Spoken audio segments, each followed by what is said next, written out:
You may say you love to see it. Detroit Lions making it to the championship game for the first time in how long?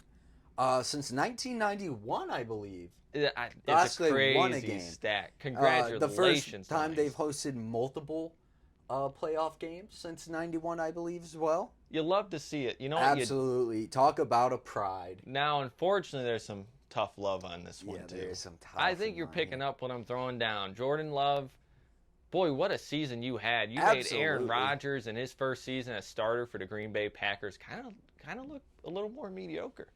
You said, "Hey, Aaron, you did that. I You can do were this good, too." I guess, but Boy, let's give it a little spice. Aaron didn't even make the playoffs. Jordan No, Love took him into, second round of playoffs facing absolutely. 49ers, and Yep, you almost had yourself a win in that game too. absolutely. Rico, can you pull up Brock Purdy's stats for me? Now, unfortunately for him, rookie QB, not rookie, but Yeah, you had your bad throw, he and you've owned actually up to it. played in the full game this time.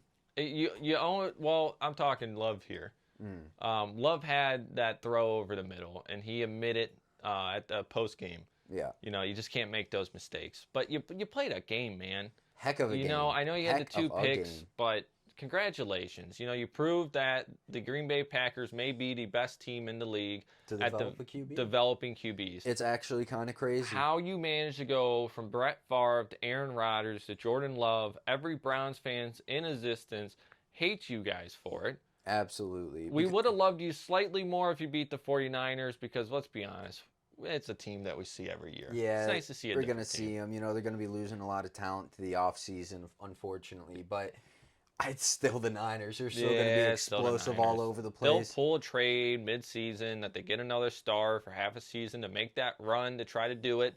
It never happens though. It never happens. And you know what? Bringing up his now playoff record, I'd like to admit, or not admit, I'd like to just bring up the fact that Brett Favre is 4-1 against the 49ers in the playoffs.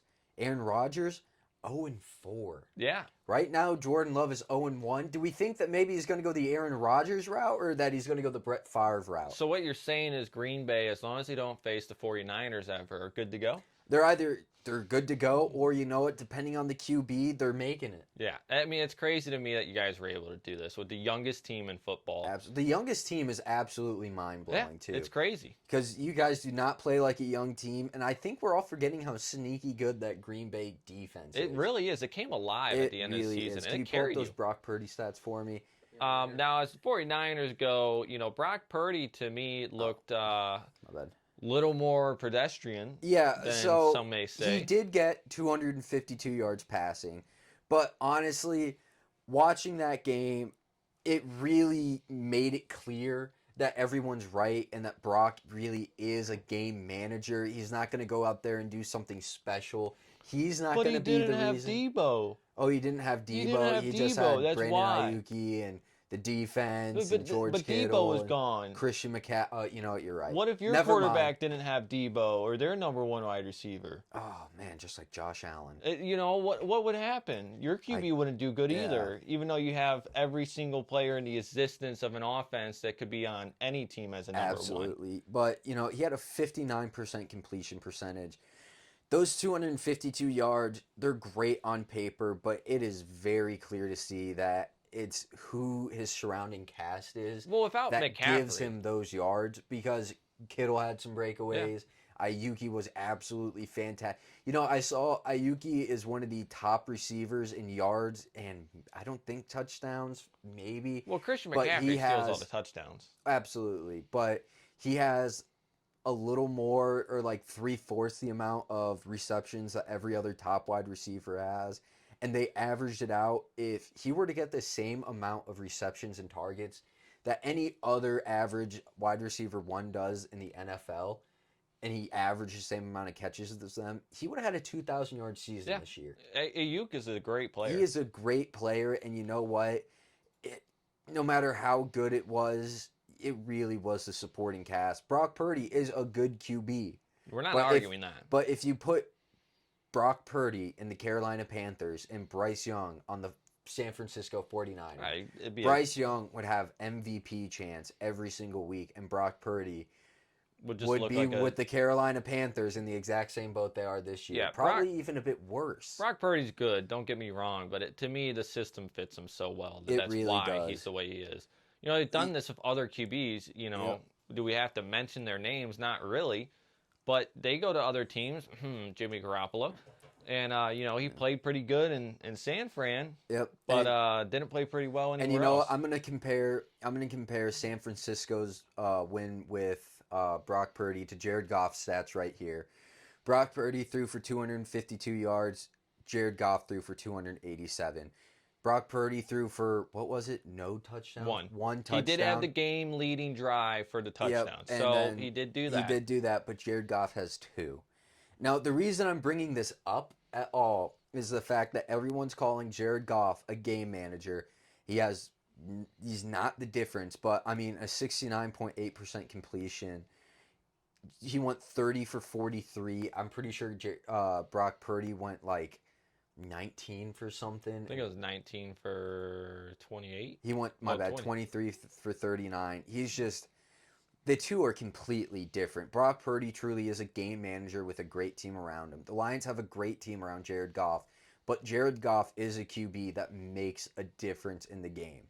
I think he is so. not just a game manager. He is a game-changing QB, and he doesn't need his cast around him to get big yards and make him look like a Dan QB. Campbell said, LA kind of threw you in the trash. We scooped you back, and now look at us. He's definitely good enough for Detroit, and he is playing spectacular football.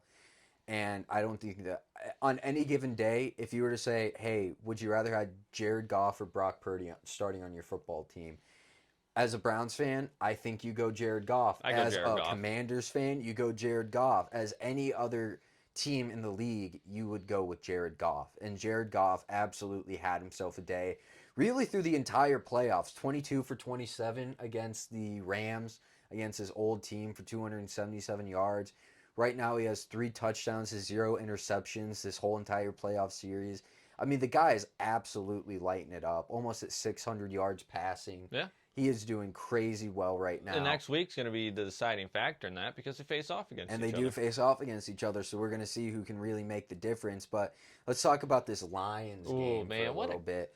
First off, great games all weekend. Absolutely. Okay? Way different than the wild card round where every game seemed to be a blowout. This was a great week of football. Absolutely. Some exciting games. And I do want to say, I can see where Baker was throwing that interception to seal the game for the Lions. He just threw it a little right. He needed to throw it left.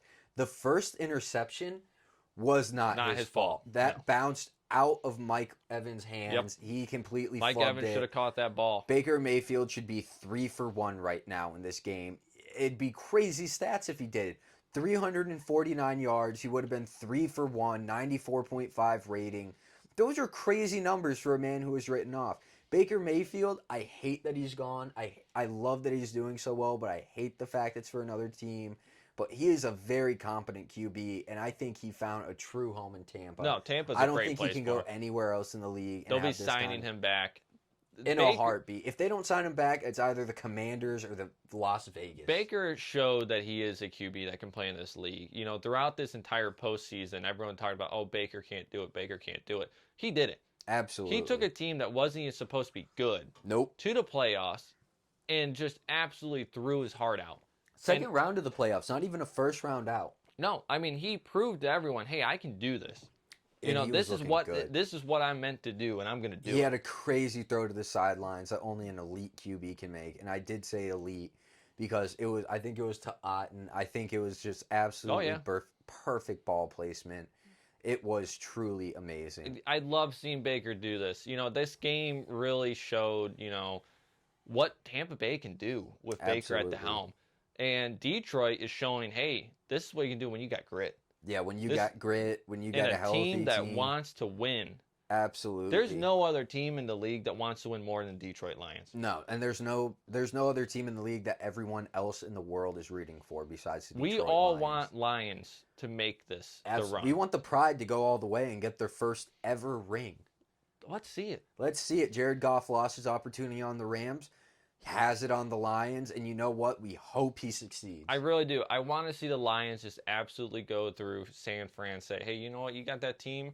we don't need every single Pro Bowler No, we to don't. do this. We got guys who got snubbed and who deserved it way more than other people. And the drafting by Dan Campbell and company there has been absolutely insane. I saw a stat that they have the most Pro Bowl or best like talent selections out of anyone in the past 3 years. And you know what? Everyone was making fun of them for drafting Jahmyr Gibbs at 11?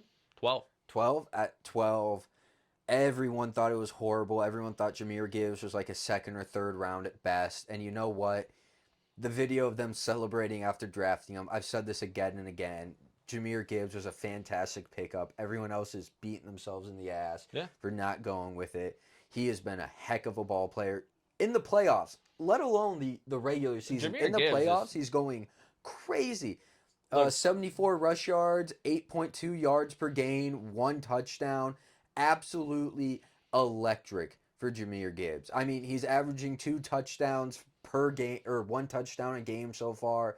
That's absolutely amazing. Don't forget his receiving capabilities, too. Oh, absolutely. Averaging 40 in the playoffs right now.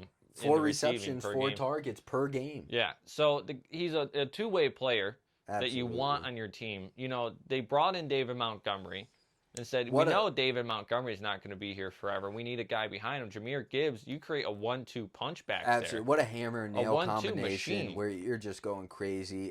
He did get shut down this game, though. He did. I will say that. Yeah. Only 33 yards on 10 carries, averaging 3.3 yards a carry. But here's the thing. Tampa Bay and the Rams, they're slept on for their run defense, but they have absolutely fantastic run defenses. The Buccaneers, Levante David is such a good run stuffer, and he proved that time and time again at the line of scrimmage when meeting David Montgomery. Yeah. And Jahmyr Gibbs he was absolutely the strike of electricity that this offense needed, and he absolutely did them right. No, I can't wait to see this game next week. You know, we look at the San Fran Lions game. We talked about it with the Ravens, versus the Chiefs. It's going to be a one-score game. I think very well again. I think it's going to be, Niners-Lions. My prediction for it is I think the Niners are going to lead going into the fourth, and I think Detroit's going to claw their way back to win the game. I'm thinking a 17-23. I could see it. 17-23 Detroit. I think Detroit's going to claw their way back, and I think they're going to have a great little, absolutely last 5 minutes of the game, come back, get the touchdown, put the game away. I don't think it's going to be where the Lions lead it much in the first half especially. Yep. I think it's going to show, hey, you can bully us what you want in the first half. Campbell's going to go in that locker room and say, you guys really doing this right now? This is what you want to be remembered by? You want to be this team? Remember what we're here for. Remember those fans out there that have waited since 91. The guy who's like 92 in the stands, the only guy that was able to be around, since the last time they made it this deep. That's what he's going to say. And you know what? They take that to heart. Dan Campbell truly has riled up these players like a pack of feral animals, and they are blowing everyone's doors off. They are doing absolutely fantastic. And if they want to win, they will listen to those words and absolutely go out like a gunshot. Absolutely. Oh, no. I think the Lions are going to come out next week with more heart than any performance they've had this season. Because they know they're one game away from going to that Super Bowl. Yep, and you know what? If Deebo Samuel isn't available for the game either, that's a huge loss. That's a huge loss. That's a huge loss. You know what? You were giving me some guff for earlier, saying, how Brock Purdy, he doesn't need all the talent. He is elite, but without Deebo, it's going to be game over. Honestly. I mean, if you take Deebo out of the equation, I'm not dogging Ayuk at all. Yeah, absolutely. Obviously, Ayuk can have a big game, but that takes you down to one true wide receiver, really, besides George Kittle. All you got to do is stop McCaffrey. Stop McCaffrey, and they have a great run defense. If you can stop McCaffrey and Deebo's out, that's a game-changing. And then, of course, every San Fran fan is going to be like, well, you only won because, Deebo was out. And then, you know what? You can just clap back and say, I thought Brock Purdy was elite. I thought he didn't need all the Pro Bowlers. I thought he didn't need all the help. Next week's going to be a true test for Brock Purdy. I mean, obviously, Brock Purdy's always going to have that crowd that says, well, you're not elite. Yep. We all are rooting for Mr. Irrelevant. No one wants to see, him fail. We're just saying he's not necessarily an elite QB. He's a great game manager, probably the best game manager in the league right now. Yep. but I don't think Brock Purdy's an elite QB. Hey Rico, I'm pretty sure that the Lions and the Niners faced each other earlier in the year. Do you think you can pull up those stats? Because I do remember it being a bit of the Niners blowing out the Lions. But here's the thing I'm trying to bring up. Brian Branch, a strong safety from Alabama who is starting this year, he is going to be an absolute game changer because he is so key on that run defense that the Lions have, that if he's not able to try and bring down McCaffrey, or if he's not basically all over the field, then they're going to have a really hard time maintaining what they can do in open field, because the Niners are a yak 'em up team. Yeah, I can't wait to see it. I mean, it's going to be a great game. Next week's going to be some great games in Absolutely. general. So Absolutely. They did not play each other either. Oh, my mistake. So, anyways, till next week. Till next week. Let us know what you all think and who you're picking. Let us know if you think we're wrong and why we're wrong, and if you're right, let us know. But at the end of the day, go Lions. Go we Lions. We want to see you win it. Let's go Pride, baby. We want you. Give Lake Erie a win. Absolutely. Because Buffalo failed. Browns of the NFC. Yeah, Browns of the NFC. Yeah. I love that saying. Right. We're gonna keep going with that because that's our hopes right now. Someone from the North Coast is in the playoffs. You got to root for him. Exactly. So we're Lions fans. If you don't like it, we don't. This care. is actually an Amon-Ra St. Brown jersey. It's reversible. The way the light's hitting it, it just looks brown and like of a course. 24, not a 14. Yeah. So, anyways, let us know your thoughts. Yep. Let us know in the comments below.